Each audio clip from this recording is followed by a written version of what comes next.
성도 여러분 안녕하십니까? 이 시간은 개인적으로 묵상하면서 오늘의 말씀을 통해 하나님의 음성을 듣고 깨닫도록 성령 하나님의 능력을 구하는 시간을 갖겠습니다.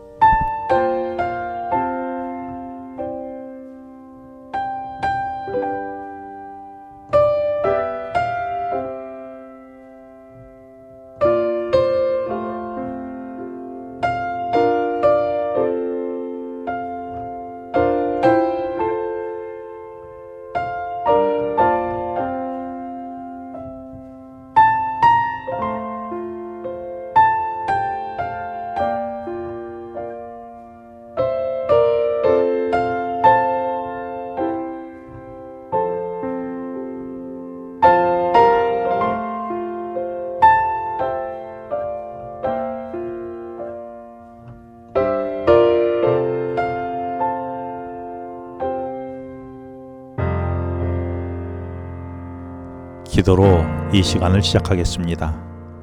하나님 아버지, 세상의 생각을 비워주시고 주님의 말씀으로 채우는 시간이 되게 하여 주시옵소서. 예수님의 이름으로 기도합니다. 오늘 말씀은 출애굽기 3장 2절로 12절 말씀입니다. 오늘 말씀에서 어떤 하나님의 모습을 찾아볼 수 있을까요? 2절에서 모세가 양을 치고 있던 어느 날 가시덤불로 된 떨기나무에서 불꽃이 타오르는 모습이 보였는데 이는 하나님이 모세를 찾아오신 것이었습니다. 모세가 광야에서 보낸 지난 40년의 시간은 어쩌면 그에게 주어진 언약도 동족의 구원에 대한 열정도 잊기 충분한 시간이었습니다. 그러나 백성의 고통을 들으시고 언약을 기억하신 하나님께서는 그분의 구원의 언약을 기억하며 끝없이 타오르는 불꽃처럼 자기 백성을 향한 하나님의 꺼지지 않는 사랑과 구원을 위한 의지로 모세를 통해 이스라엘 백성을 구원하기 위하여 모세를 찾아오신 것입니다. 혹 여러분은 하나님이 여러분을 잊었다고 생각할 때가 있었습니까? 그래서 외로우셨습니까? 아니면 섭섭하셨습니까? 그러나 이사야 49장 15절의 말씀처럼 여인이 젖먹는 자식을 잊을 수 없지만 혹 그들이 잊는다 해도 우리의 어떤 상황에도 하나님은 우리를 결코 잊으심이 없다고 말씀하십니다. 이 말씀이 믿어지게 되기를 바랍니다. 타오르는 떨기나무의 불꽃에서 하나님은 4절에서 모세야 이리 가까이 오지 말라. 내가 선 곳은 거룩한 땅이니 내 발에서 신을 벗으라고 말씀하십니다. 그렇습니다. 사실 하나님은 함부로 대할 수 없는 거룩한 분이십니다. 그분은 양들이 풀을 뜯던 곳을 거룩한 하나님의 산이 되게 하십니다. 모세는 이런 하나님 앞에서 신을 벗어 은혜가 아니면 감당할 수 없는 그분의 거룩함을 인정하게 됩니다. 하나님께 나아가는 자는 모세처럼 겸손과 존경으로 나아가야 합니다. 예수님의 이름으로 우리는 구원의 확신 속에 그분 앞에 나아갈 수 있지만 그분이 마치 우리와 같은 수준에 계시는 것처럼 주제넘게 함부로 말하거나 뻔뻔스러운 태도로 주님께 나아가선 안 되는 것입니다. 여러분은 하나님과 대면하는 예배와 기도 시간 그리고 성전이나 기물을 어떤 마음으로 대하고 계십니까?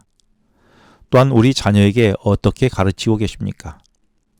모세가 떨기나무에서 대하듯 하고 계셨습니까?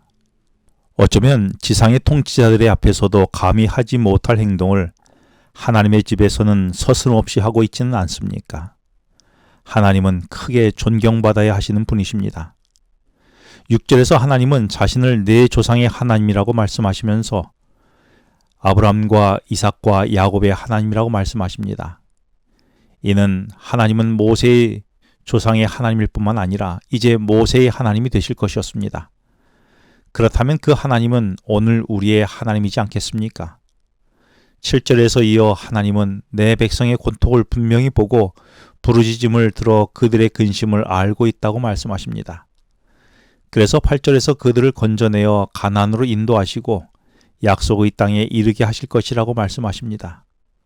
하나님은 관념 속에만 계시는 분이 아니라 실존하는 분으로서 자기 백성의 앓는 소리를 듣고 우리 삶의 한복판으로 찾아와 상대해 주시는 행동하시고 함께 와서 거하시는 그런 하나님이십니다. 여러분은 내 삶의 중심에서 나의 소리를 들으시고 나와 함께 하시는 하나님의 임재가 느껴지십니까? 이것이 경험되는 것은 우리 신앙생활에 매우 중요합니다.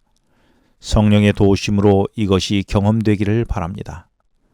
하나님께서는 모세에게 이스라엘 백성을 구원하는 도구로 모세와 함께 일하기 원하셨습니다.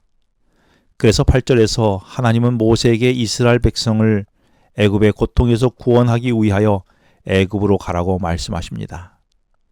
그런데 모세는 이제 가라는 하나님의 명령을 따를 자신이 없었고 두려웠습니다. 그래서 11절에 내가 누구에게 바로에게 가며 이스라엘 자손을 애굽에서 인도하여 내리까라고 반문합니다. 그런데 하나님은 12절에서 내가 반드시 너와 함께 하리라고 말씀하십니다. 그렇습니다. 우리는 어떤 일이든 감당하기 부족한 사람이었습니다. 이것을 깨닫는데 모세는 40년이 걸렸습니다. 부족하기에 하나님이 함께 하심이 필요한 것입니다. 그런데 그동안 너무 교만해서 하나님이 끼어들 틈이 없었습니다. 이제 모세는 하나님의 함께 하심을 절대적으로 필요를 느끼고 동행하게 됩니다. 이 삶이 얼마나 위대한 것인지는 앞으로 전개되는 모습을 통해 살펴볼 것입니다. 여러분은 자신의 부족을 진심으로 느끼고 계십니까? 이제는 하나님께서 여러분을 쓰실 때가 되었다는 증거입니다. 그런데 그 부족함이 인지되어 모세처럼 하나님의 일을 감당하기 어렵다고 생각되십니까? 하나님은 그때에 내가 반드시 너와 함께 하리라고 말씀하십니다. 기도하시겠습니다. 내가 부족한 존재임을 인정할 때에 사명을 맡기 위하여 찾아오시는 하나님 아버지, 찾아오시는 하나님을 경솔히 대하지 않게 하여 주시고 사명을 감당하도록 맡겨졌을 때에 하나님이 함께 계시겠다는 그 약속을 믿고 사명을 감당하는 믿음을 허락하여 주시옵소서. 예수님의 이름으로 기도합니다. 지금은 개인 기도 시간입니다. 오늘 주신 말씀을 묵상하면서 주어진 기도 제목과 개인 기도 제목을 놓고 기도하시겠습니다.